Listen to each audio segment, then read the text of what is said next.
Tema besar kita di bulan November tetap Christ likeness. Hari ini saya akan berbicara, saudara, tentang komitmen. Untuk kita menghidupi yang namanya keserupaan dengan Kristus itu butuh komitmen. Komitmen itu apa, Pastor? Komitmen itu apa, Pak Gembala? Makanan kah?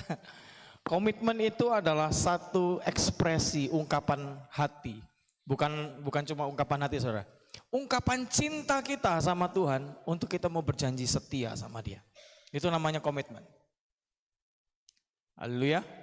Nah, anak-anak Tuhan selalu akan diperhadapkan dengan yang namanya komitmen. Ini dia. Tapi kabar baiknya, saudara, seperti lagu yang kita bawakan barusan. Ku mau cinta Yesus, ku tetap cinta Yesus. Kita dilayakkan, Roma pasal yang ke-8, kita dilayakkan untuk memanggil Tuhan kita, apa? Ya, Aba, ya Bapa, saudara. Privilege ini nggak sembarangan diberikan. Ya, para malaikat tidak boleh manggil Tuhan itu ya Aba, ya Bapa. Hanya manusia yang Tuhan ciptakan bentuk dengan gambarnya sendiri yang boleh panggil Tuhan itu ya Aba, ya Bapa.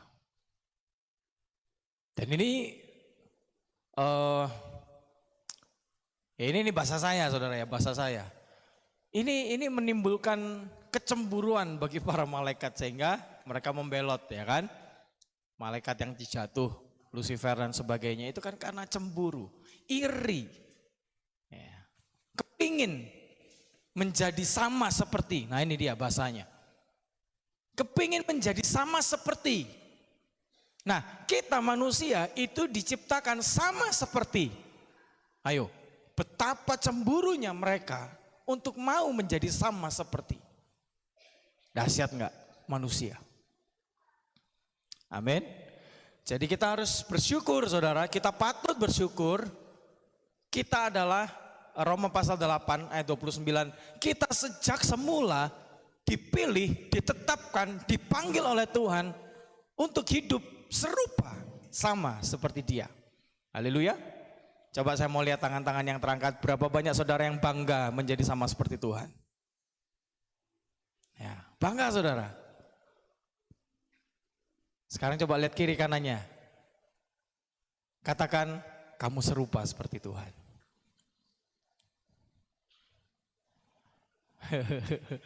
Yang suami istri itu, modelmu sama seperti Tuhan.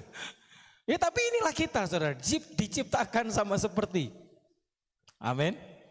Coba bilang, sama seperti. Nah, iblis menggoda Hawa dengan kata-kata ini kan, saudara. Kalau kamu makan buah ini, kamu akan menjadi sama seperti. Hawa mungkin belum tahu perintahnya. Ya kan, yang waktu itu mendapatkan perintah kan Adam. Hawa mungkin kurang mengerti. Nah, ini dia.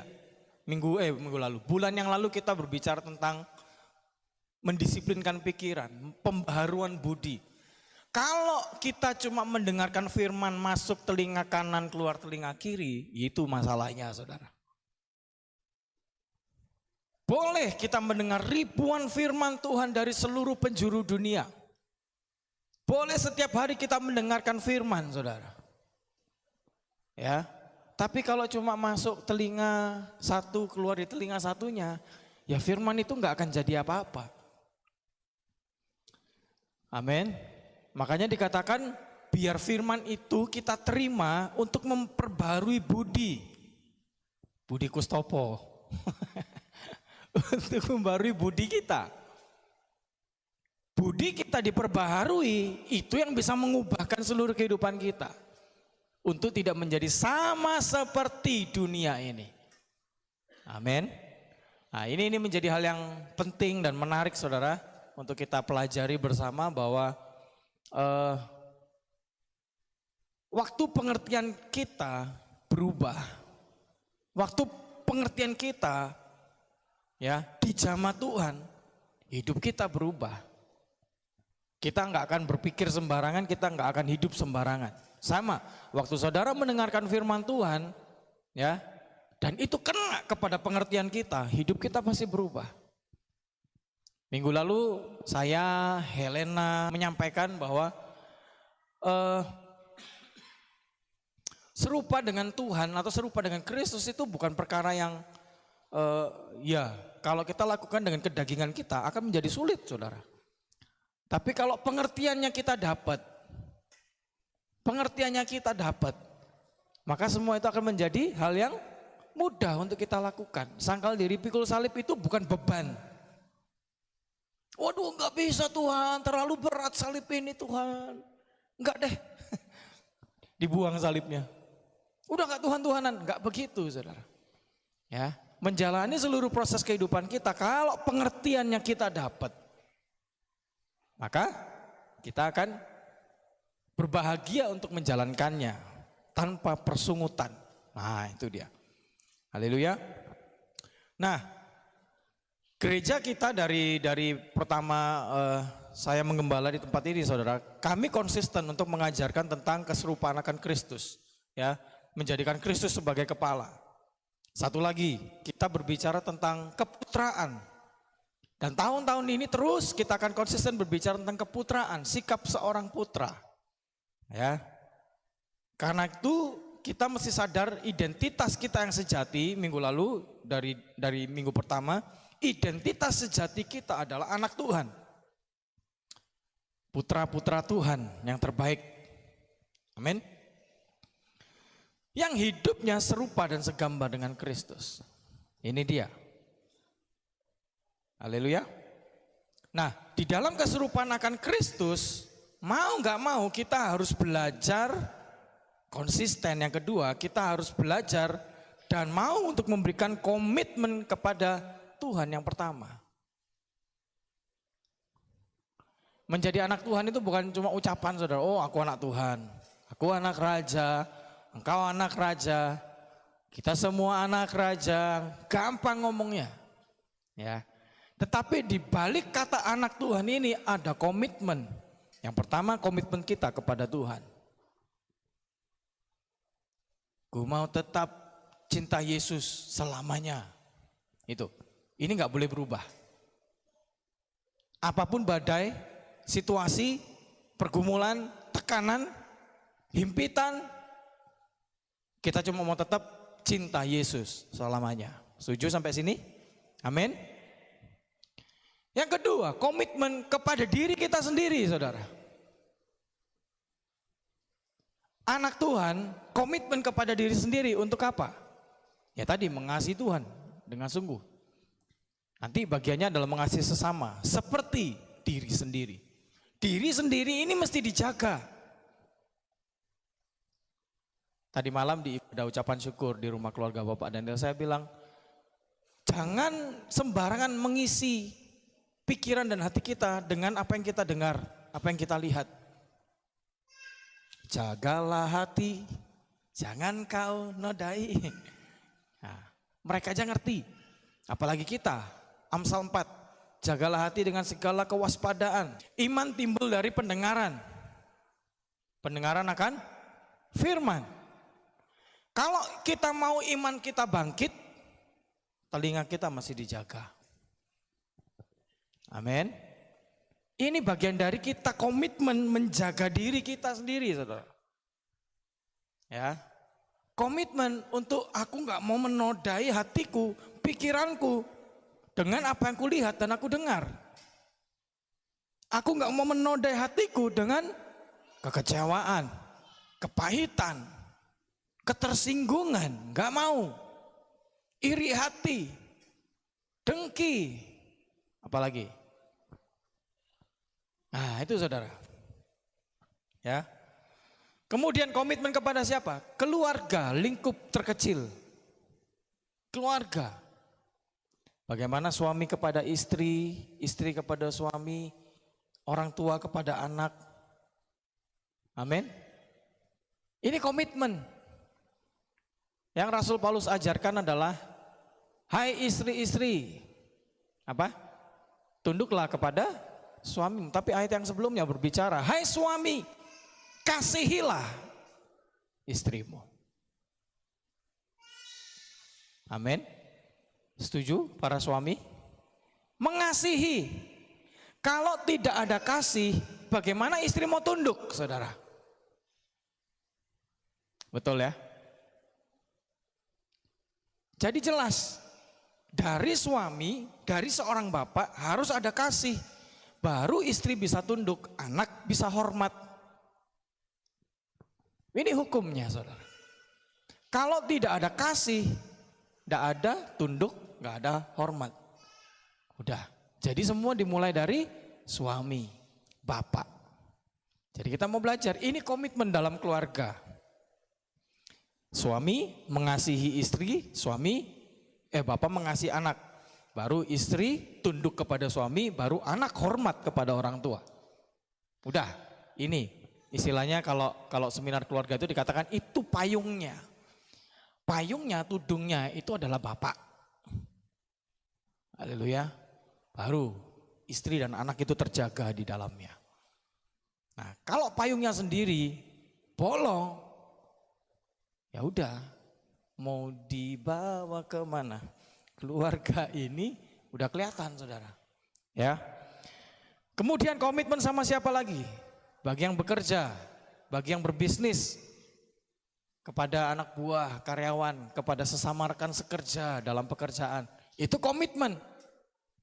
Kemudian baru kepada gereja, komunitas. Yang terakhir baru kepada kota. Komitmen kita untuk kota apa? Komitmen yang kita mau berikan kepada kota ini apa? Wujudnya apa? Mengasihi sesama itu apa wujudnya? Nah itu ada di situ, saudara. Mari kita buka sama-sama dalam Efesus pasal yang keempat, ayat 13 dan 15. Udah gak sabar nih, adik, anak. Efesus pasal yang keempat, ayat yang ke-13 sampai 15. Sampai kita semua telah mencapai kesatuan iman dan pengetahuan yang benar tentang anak Allah, kedewasaan penuh dan tingkat pertumbuhan yang sesuai dengan kepenuhan Kristus. Sehingga kita bukan lagi anak-anak yang diombang-ambingkan oleh rupa-rupa angin pengajaran, oleh permainan palsu manusia dalam kelicikan mereka yang menyesatkan, tetapi dengan teguh berpegang kepada kebenaran di dalam kasih, kita bertumbuh dalam segala hal ke arah Dia, Kristus yang adalah kepala. Amin. Apa saudara, yang pertama apa? Tertanam, berakar, dan bertumbuh. Ini nggak bisa dilepaskan, saudara. Ya, dalam ayat Efesus 4, 13, 15, kita mau menjadi semakin serupa dan segambar dengan Dia dalam satu pengenalan akan Tuhan. Waktu kita mengenal Tuhan, kita akan mengalami yang namanya kedewasaan penuh. Gitu. Tingkat pertumbuhan yang membawa kita semakin mengalami yang namanya kepenuhan Kristus. Kepenuhan Kristus itu apa? Hidup kita ini loh. Bukan aku lagi tetapi Kristus.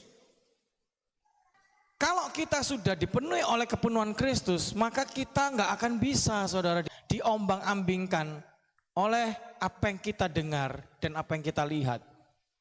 Kalau kita menyadari identitas kita sebagai anak Tuhan dan kita mau berkomitmen dan konsisten di dalamnya, kita nggak gampang diombang-ambingkan dengan ya apapun yang terjadi, saudara.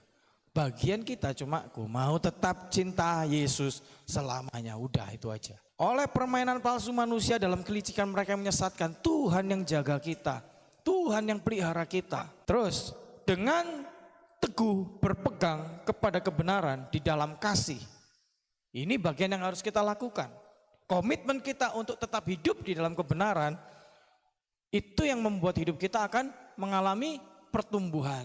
Kita bertumbuh di dalam segala hal ke arah Dia, Kristus yang adalah kepala.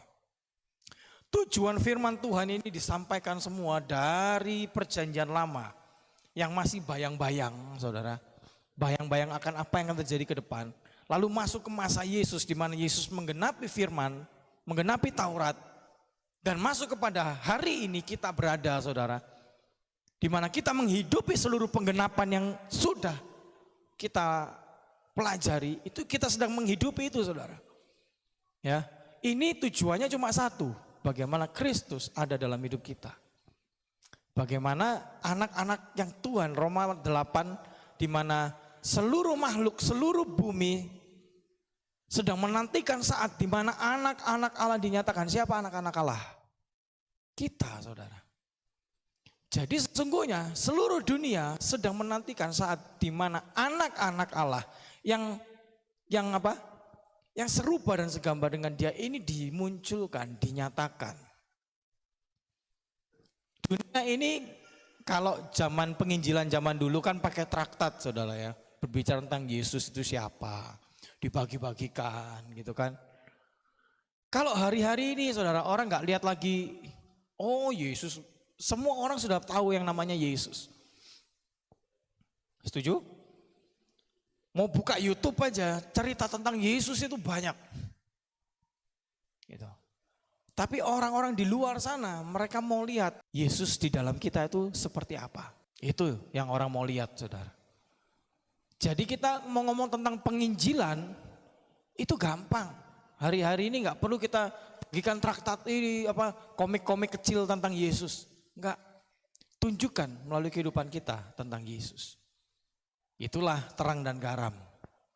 Ya, kehidupan kita yang bisa dilihat, kehidupan kita yang bisa dirasa, dikecap. Mazmur pasal berapa itu? Kecaplah dan lihatlah betapa baiknya Tuhan dalam kita. Itu. Orang bisa melihat dan bisa mengecap buah apa yang lahir dalam kehidupan kita. Buahnya masam, pahit kah? Atau buahnya manis, enak. Amin.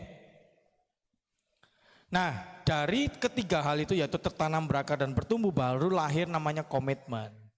Di dalam komitmen lahir yang namanya kontribusi. Ya. Kontribusi seorang anak akan berbeda dengan yang namanya volunteer. Makanya saya di gereja ini, saudara, saya tidak pernah mengangkat yang namanya volunteer atau sukarelawan untuk pelayanan. Enggak. Ya, yang melayani betul-betul identitasnya jelas.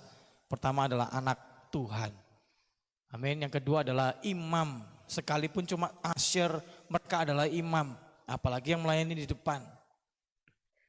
Imam yang harus menjaga. Menjaga apa? Menjaga apinya tetap menyala. Amin. Kalau volunteer, apa bahasa Indonesianya volunteer? Bahasa Indonesianya volunteer apa?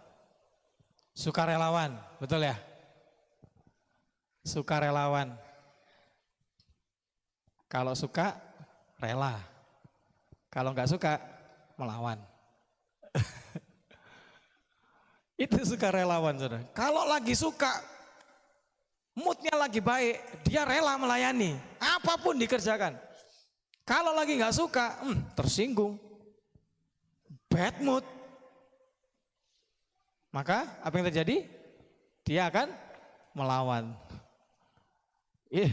Enggak, ini bahasa saya, saudara ya. Sukarelawan itu kurang lebih ya seperti itu. Kalau lagi suka, dia rela. Kalau lagi nggak suka, dia melawan. Ya kurang lebih begitulah. Makanya kita harus punya identitas yang jelas. Supaya apa? Supaya komitmen kita dan kontribusi kita itu bukan karena situasi dan kondisi. Amin. Seorang anak beda sama pekerja upahan, saudara. Benar ya? Posisi anak dan posisi pekerja upahan, pekerjalah. Orang yang bekerja, yang dibayar untuk bekerja, itu beda, saudara. Orang yang kita bayar untuk bekerja, dia nggak punya hak terhadap rumah kita atau toko kita atau apapun yang kita bangun. Tapi kalau anak, sekalipun dia bekerja di situ, tapi dia punya hak, dia punya akses. Baik kepada bapaknya, ataupun kepada teritorinya, dominionnya, pekerjaannya, tokonya, rumahnya. Itu anak. Bahkan dia punya hak waris di situ. Kalau pekerja, tidak punya, saudara. Gitu. Ya, makanya kepada setiap kita mesti sadari betul identitas kita adalah anak Tuhan. Amin. Supaya apa? Supaya kita bisa terus dan terus bertumbuh, semakin hari semakin penuh kepada Kristus.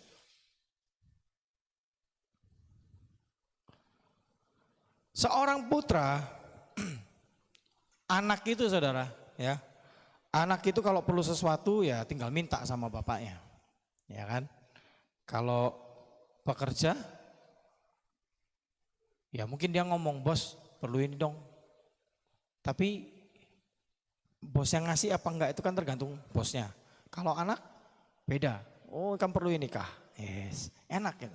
Bahkan terkadang anak belum minta pun orang tua udah kasih duluan. Ya, beda saudara. Kalau anak itu enggak perlu diminta kontribusi. Seorang anak yang baik, dia pasti akan langsung melihat apa yang menjadi kekurangan di rumah bapaknya. Ya kan? Maka dia akan langsung berkontribusi. Dia langsung akan memberikan, menyerahkan dirinya. Gitu loh. Supaya apa? Supaya rumah bapaknya menjadi lebih baik. Kan gitu. Amin. Kalau seorang anak lihat misalnya, kompor di rumah bapaknya, wah udah rusak. Masa diem aja? Enggak kan? Pasti dia minimal ngasih tahu, Pak, Mah, ini nah kompor di dapur nah, rusak, udah gak mau nyala. Gitu. Ya kan, kalau anaknya ada, anak yang beliin, kayak waktu itu siapa ya? Aduh aku pengen beliin orang tuaku mesin cuci. Karena ngeliatin mamanya nyuci pakai tangan udah bertahun-tahun. Akhirnya dia nabung untuk apa? Beliin mamanya mesin cuci. Nah kayak gitu, itu anak saudara. Ya. Jadi nggak perlu disuruh-suruh. Nah mereka yang sadar identitas mereka adalah anak Tuhan, mereka tidak perlu dituntut untuk berkomitmen. Ya, karena seorang anak Tuhan pasti akan memberikan segala yang terbaik untuk Tuhan. Ini dia. Anak Tuhan pasti akan berusaha saudara untuk memberikan yang terbaik bagi Tuhan. Melayani Tuhan, melayani yang terbaik. Bekerja yang terbaik. Berkeluarga yang terbaik. Minggu lalu itu ada satu ungkapan Helena, ibadah pagi apa sore ya, saya lupa. Dia bilang gini, aku ada karena Kristus. Aku bekerja karena Kristus. Gitu. Aku berkeluarga itu juga karena Kristus. Ini nggak sembarangan saudara. Ya kalau saudara dengerin kesaksiannya Helena waktu itu, waktu masa berpacarannya mereka, saya sampai geli sendiri. Yang anak-anak muda pasti ngerti. Gitu. Jadi ya ini ya izin online ya gitu ya. Izin sama yang punya kesaksian maksudnya untuk saya sampaikan. Pada saat itu saudara, pada saat mereka sedang membangun hubungan, dia dalam posisi lagi nggak baik-baiknya. Maksudnya apa? Giginya lagi ompong saudara. Ya, karena satu kecelakaan ompong. Tapi bagaimana si pria ini tetap mengasihi dia, tetap mencintai dia apa adanya. Itu keren saudara. Makanya dia bilang pernikahanku ini ada karena Kristus. Seharusnya normalnya mata lelaki ngelihat cewek ompong, itu seperti apa? Ya kan? Tapi ini tetap gitu, tetap mencintai, bahkan sampai masuk kepada pernikahan. Gitu. Amin.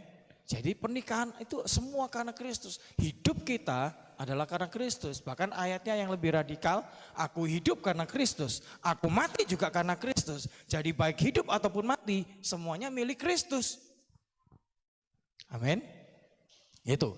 Nah, anak Tuhan yang tahu identitas sejatinya, maka dia akan tadi hidup karena Kristus, bekerja karena Kristus, berbisnis karena Kristus, melayani apalagi karena Kristus, bergereja ke tempat ini karena Kristus. Haleluya, berkeluarga karena Kristus. Bertetangga, hidup berdampingan dengan masyarakat sekitar, itu juga karena Kristus. Tunjukkan ada Kristus dalam kita. Amin. Satu hari saudara, ya dia gereja ini kan depan Pertamina saudara ya, pom bensin gitu. Jadi tiap pagi dari jam 5, bahkan dari jam 4, itu beberapa truk udah masuk parkir gitu saudara. Di depan. Satu waktu nih, pas saya lagi mau keluar, itu jam berapa ya, sebelum jam 7 pagi ya. Mau keluar loh, kok ada pas parkir itu di depan gerbang kita gitu. Naluri manusia, daging gitu, wah naik gitu. Ya, kurang ngajar, ada gitu loh, ngomel-ngomel lah, kurang ngajar ya. Tapi sembari saya mobil udah mendekati situ dan mau buka gembok dan mau buka pagar, ya, ya sapa aja gitu. Kalau sebelum-sebelumnya kadang saya bisa klakson, tuin panjang gitu. Kan nggak menunjukkan Kristus saudara ya. Gereja pula. Ya kalau tempat toko atau apa gitu lah. Ini gereja pula. Cuma kadang saya kalau lagi nggak ada supir, biasanya mereka lagi minum kopi lah apa kemana gitu. Kadang saya klakson, cukup panjang gitu. Cuma hari itu pas saya lagi mau buka, udah panas nih. Apa nggak ngerti lah, ini gereja atau kalaupun bukan gereja, ini kan depan pagernya orang. Kalau orang ini mau keluar gimana? Logika aja lah gitu. Cuma pagi itu waktu lagi mau buka gembok pagar, Tuhan, ya pasti Roh Kudus ingatkan, sapa aja. Bener, pas saya buka gerbang, bukan saya yang nyapa dulu, mereka nyapa dulu saya. Pakai bahasa aneh gitu, yang saya nggak mengerti, mungkin itu bahasa Batak, karena sopirnya orang Batak, gitu. Oh iya, pakai salaman lagi, gitu kan? Nggak ngerti Pak, ngomong apa? Tak bilang gitu. Oh, bukan orang ini? Bukan, saya orang Surabaya, tak bilang gitu. Oh Surabaya, iya. Gitu. Pak, tolong jangan parkir di sini Pak ya, saya mau keluar, izin. Gitu. Oh, kalau mundur sedikit, nggak boleh Pak, parkir ke sana gitu. Tapi istilahnya dari satu niat untuk sapa dia dulu. Orangnya nyapa duluan, terlepas dari apapun yang dia perkatakan, saya nggak ngerti itu bahasa apa. Gitu. Salamin aja. Saudara percaya begini, kan saya udah sering ngajarkan. Kita punya kuasa, ya kan? Bahkan ucapan shalom kita pun itu berkuasa. Kalau orang mau salaman sama kita, saudara percayalah, Kristus dalam kita itu nggak perlu nunggu kapan kuasa itu harus dilepaskan, enggak. Semua eksistensi Kristus waktu ya ini dari ayat ini, kepenuhan Kristus itu ada sama kita. Jadi nggak perlu takut orang mau lepasin mantra kah, orang mau lepasin apa, guna-guna lah apalah, nggak mempan sama kita anak Tuhan. Percaya? Amin. Salam aja. Udah yakin aja, mbuh kowe ngomong apa. Gitu. Soalnya dia ngomong, perasaan saya udah nggak enak saudara. Kok kayak lagi mau apa ya gitu. Oh ya udah salam tak kasih. Terus raut wajahnya itu seperti kaget. Kok nggak mempan, istilahnya gitu ya. Bahasa tersiratnya kok nggak mempan. Diulang lagi sama dia. Halo. Nggak ngerti Pak, ngomong apa Pak? Tak bilang gitu. Oh nggak ngerti. Iya. Bukan orang ini ya? Oh bukan. Masnya orang mana? Saya orang Surabaya. Udah gituin aja. Mau dibilang saya orang dari surga kan salah nanti ya. Gitu. Ya udah, akhirnya singkat cerita, pinggirlah. Ya satu sisi gimana ya, kita nggak bisa menghindari hal-hal seperti itu dalam hidup kita saudara. Bukan cuma masalah parkiran di sini aja. Dalam setiap kehidupan kita nggak bisa memprediksi apa yang akan terjadi sama hidup kita. Ya, bagian kita cuma tetap komitmen untuk menjaga hati, jaga diri.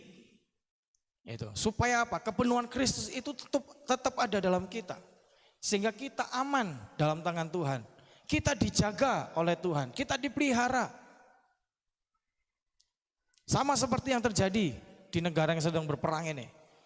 Ribuan rudal saudara. Ada yang masuk, ada yang enggak. Pecah di udara. Dari masa perjanjian lama, barang siapa memberkati akan diberkati, barang siapa mengutuk akan terkutuk. Ayo.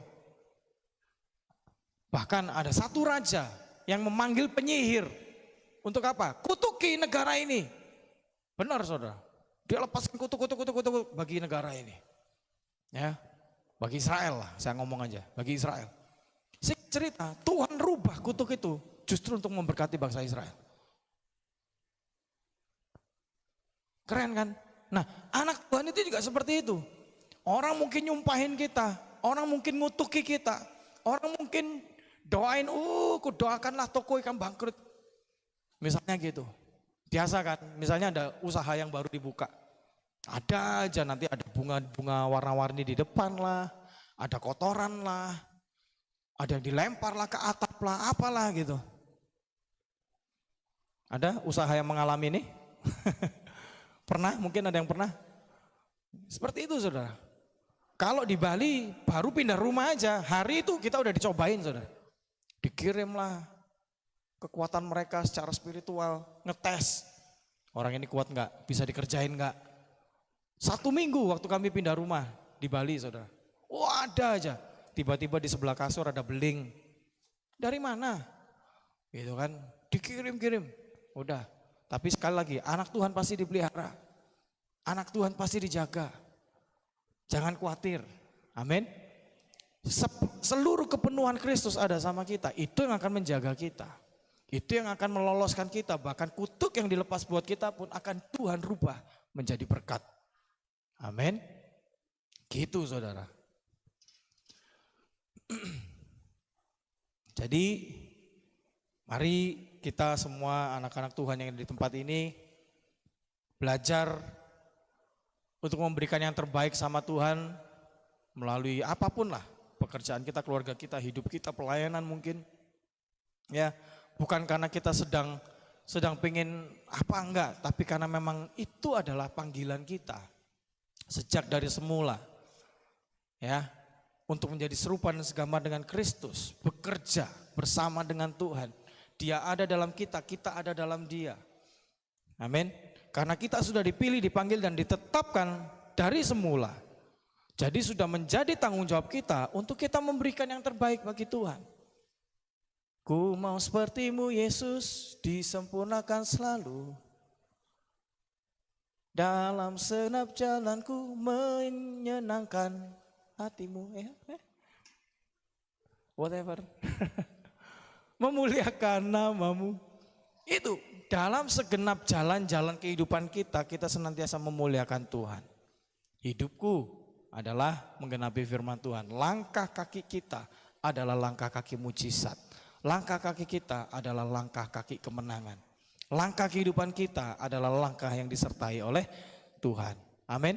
Berapa banyak saudara yang mau berkomitmen sama Tuhan? Memberikan yang terbaik karena kita adalah anak Tuhan. Amin. Jadi saya simpulkan saudara bahwa hari-hari ini kita harus hidup tertanam, berakar dan bertumbuh di dalam Kristus. Saya nggak bilang di dalam gereja ini, enggak. Saya nggak mau salah ngomong saudara. Ya, tapi basically seseorang yang kerohaniannya berpindah-pindah itu juga bermasalah biasanya. Ya, seperti tanaman. Kalau pindah hari ini di pot ini, besok di pot ini, ya saudara renungkan sendiri. Tapi saya mengajak kita untuk komitmen tertanam, berakar dan bertumbuh kepada Kristus. Itu aja, supaya nggak salah. Amin. Bukan pada gerejanya, tetapi pada Kristusnya. Tertanam, berakar, bertumbuh di dalam Kristus. Sekali lagi katakan sama-sama. Tertanam, berakar, bertumbuh di dalam Kristus. Komitmen memberikan yang terbaik buat Kristus. Mau bersedia untuk apa? Berjalan extra mile. Memberikan yang terbaik. Kan Yesus ngajar. Kalau ada orang minta bajumu, kasih jubahmu. Kalau orang minta kamu jalan 1 mil, berjalanlah 2 mil. Tuhan Yesus sedang mengajarkan kita untuk selalu memberikan ekstra. Istilahnya gini, jangan separuh-separuh ikut Tuhan. Ojo setengah-setengah ikut Tuhan. Kalau mau all out sekalian. Itu bahasanya. Jadi kita belajar untuk memberikan yang terbaik. Ya, nggak ada alasan, saudara. Misalnya dengan kata-kata, ya hidupku ya cuma begini-begini aja. Nggak ada, saudara. Ya, upgrade, belajar, latihan. Gitu. Ada satu statement yang bagus. Terkadang kita suka dengan kata-kata tuh, ya aku nggak bisa, aku belum bisa, aku nggak mampu, aku nggak layak, harap maklum lah. Gitu. Sampai kapan kita mau butuh permakluman dari orang? Yang kedua, sampai kapan kita mau atau kita mau hidup butuh permakluman dari Tuhan? Tuhan mengerti. Kita berusaha untuk dimengerti bahkan oleh Tuhan, saudara. Padahal Tuhan punya standar apa? Serupa dan segambar. Kita yang masih mengejar apa yang menjadi standarnya Tuhan. Tapi terkadang kita punya beribu macam alasan. Kita punya beribu macam atau bahkan terlalu malas untuk berubah. Sehingga kita selalu minta permakluman dari Tuhan. Ya Tuhan mengertilah. Ya Tuhan mengertilah. Kalau dari sisi pelayanan, saudara, kadang saya marahin anak-anak. Jangan minta permakluman, belum bisa, belajar, latihan. Gitu ya, kita harus push ourselves untuk memberikan yang terbaik. Gitu. Ibadah sore itu terkadang sekarang kita mulai gantian. Saya mulai mengajarkan beberapa anak untuk ayo sharing. Tapi nggak bisa ngomong banyak, nggak apa-apa. 10 menit cukup, 15 menit cukup, satu ayat, nggak usah berayat-ayat. Yang penting bagaimana kita sharing kehidupan kita, itu jauh lebih penting. Ya, standar Tuhan itu sempurna, Matius 5 ayat yang terakhir. Maka hendaknya kita juga mengejar standar itu, saudara. Bukannya menyerah dan memohon permakluman. Tuhan sudah mengangkat kita dari budak dosa menjadi anak. Tuhan sudah melayakkan kita, ini aku anakmu, layakkanlah seluruh hidupku. Tuhan sudah melayakkan kita, jadi jangan lagi minta permakluman sama Tuhan. Kita yang harus menaikkan standar hidup kita untuk apa? Serupa dan segambar dengan Tuhan. Amin. Haleluya. Jadi kalau kita lakukan itu semua, kita mau komit, tertanam, berakar, bertumbuh dalam Kristus, maka segala sesuatu ya Tuhan akan membawa kita bertumbuh, semakin hari semakin bertumbuh. Ya. Dalam segala hal, ini janji Tuhan itu ini, kita akan semakin hari semakin bertumbuh dalam segala hal. Dalam segala hal. Dalam kehidupan kita yang mengarahkan kita kepada Kristus. Amin. Tuhan Yesus memberkati saudara.